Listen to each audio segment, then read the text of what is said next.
بسم اللہ الرحمن الرحیم۔ السلام علیکم۔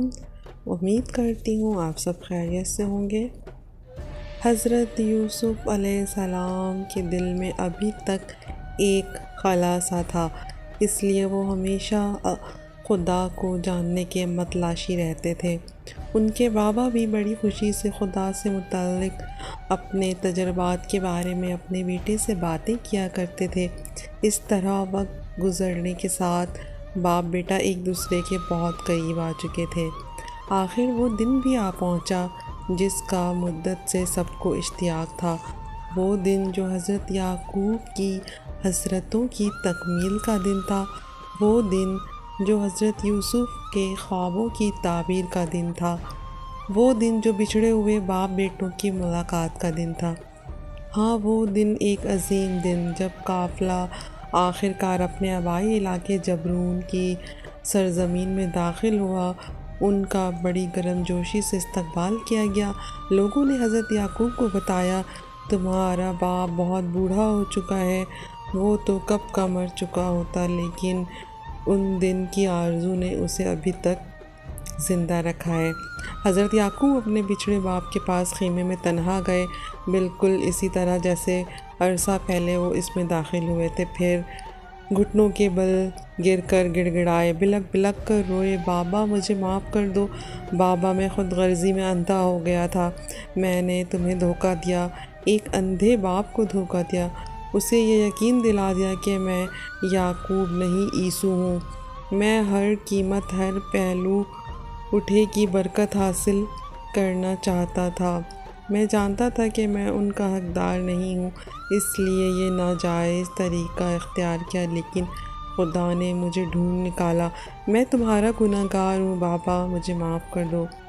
حضرت اسحاق نے کانپتے ہاتھوں سے اپنے بیٹے کے آنسو پوچھ ڈالے، ان کی حساس انگلیاں ان کے چہرے کے خطوط کو چھو رہی تھیں، بصارت سے محروم آنکھوں کی بینائی لاغر ہاتھوں کی انگلیوں میں اتر آئی تھی۔ انہوں نے بیٹے کو پہچان لیا، یہ وہی کھویا ہوا بیٹا یعقوب ہی تو تھا جو 20 برس پہلے بچھڑنے کے بعد انہیں آج مل گیا تھا۔ خدا نے انہیں ان کا وہ بیٹا لوٹا دیا تھا جسے خود قادر مطلق نے برکت دی تھی۔ باپ کانپتی ہوئی مگر خوش آمیز آواز میں بولا، اٹھو بیٹا اور سکون سے بیٹھ جاؤ، مجھے بتاؤ کہ خدا نے تمہیں کیسے ڈھونڈ نکالا۔ حضرت اسحاق کتنے خوش تھے کہ آخر کار ایک بیٹا تو ایسا ہے جو ان کا سا ایمان رکھتا ہے۔ عیسو جو کبھی ان کا چہیتا بیٹا ہوتا تھا، اس کو خدا کا بالکل خیال نہ رہا۔ دونوں باپ بیٹا اپنی باتوں میں اتنے محو تھے کہ انہیں خیمے کے اندر حضرت یوسف کی موجودگی کا احساس تک نہ ہوا۔ چنانچہ وہ اپنے باپ اور دادا کی باتیں بڑے غور سے سن رہے تھے۔ ہاران سے واپسی پر جب ہم دریائے یبوک پر پہنچے تو میری ہمت جواب دے چکی تھی، مجھے ڈر تھا کہ عیسو ہم سب کو ہلاک کر ڈالے گا۔ میرے محافظوں کو علم ہو گیا تھا کہ وہ 400 سپاہیوں کے ساتھ پہلے ہی گھر سے روانہ ہو چکا ہے۔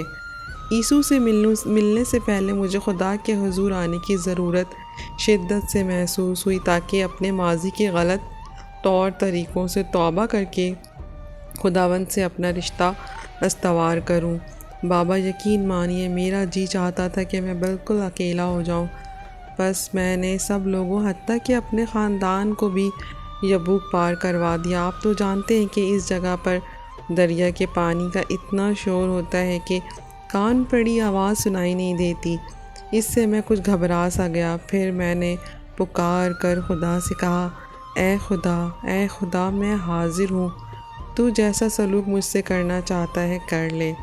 اچانک کیا دیکھتا ہوں کہ کوئی شخص مجھے گریبان سے پکڑ رہا ہے، میرے لیے اس کے سوا اور کوئی چارہ نہ تھا کہ میں اس کے ساتھ گتھ جاتا۔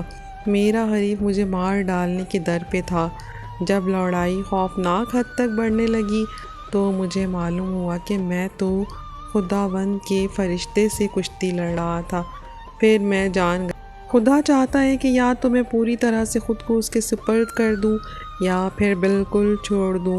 وہ مجھے بدلنا چاہتا تھا۔ بابا میں آپ کو بتا نہیں سکتا کہ جب یہ لڑائی گھنٹوں جاری رہی تو مجھ پر کیا گزر رہی تھی۔ میں تو صرف اتنا جانتا تھا کہ مجھے اس کو جانے نہیں دینا، میں اسے تھامے رہنا چاہتا تھا۔ جب صبح ہونے لگی تو میں نے اپنی ران پر مارا جس سے میرا جوڑ اتر گیا۔ اب میں اس سے اور زیادہ چمٹ گیا۔ جب اس نے کہا مجھے جانے دے تو میں نے اپنے پھولتے سانس کے ساتھ اس کی منت کی، میں تجھے اس وقت تک جانے نہیں دوں گا جب تک تو مجھے برکت نہیں دے گا بابا۔ پھر اس نے مجھے برکت دی، لیکن اس سے پہلے اس نے مجھ سے میرا نام پوچھا۔ میں نے بڑی شرمساری سے اسے بتایا، یعقوب حق مارنے والا، لیکن اس نے بڑے پیار بھری آواز میں مجھ سے کہا، آج سے تیرا نام اسرائیل ہوگا، کیونکہ تو نے خدا سے زور آزمائی کی اور جیت گیا۔ حضرت اسحاق کی آنکھیں نم آلود ہو گئیں۔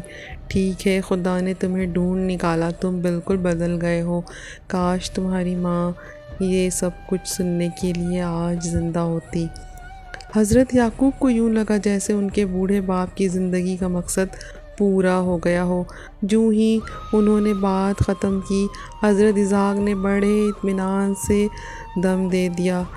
عیسو اور یعقوب نے انہیں حضرت ابراہیم، ان کی اہلیہ سارہ اور ربکہ کی قبروں کے پاس ہی دفنا دیا۔ اگرچہ دونوں بھائی بڑے چین و آرام کے ساتھ رہتے تھے، لیکن ان میں کوئی باہمی دلچسپی نہ تھی۔ حضرت یعقوب نے اپنی زندگی خدا کی راہ پر ڈال رکھی تھی، جبکہ عیسو دوم میں اپنی جائیداد بنانے میں مگن تھا۔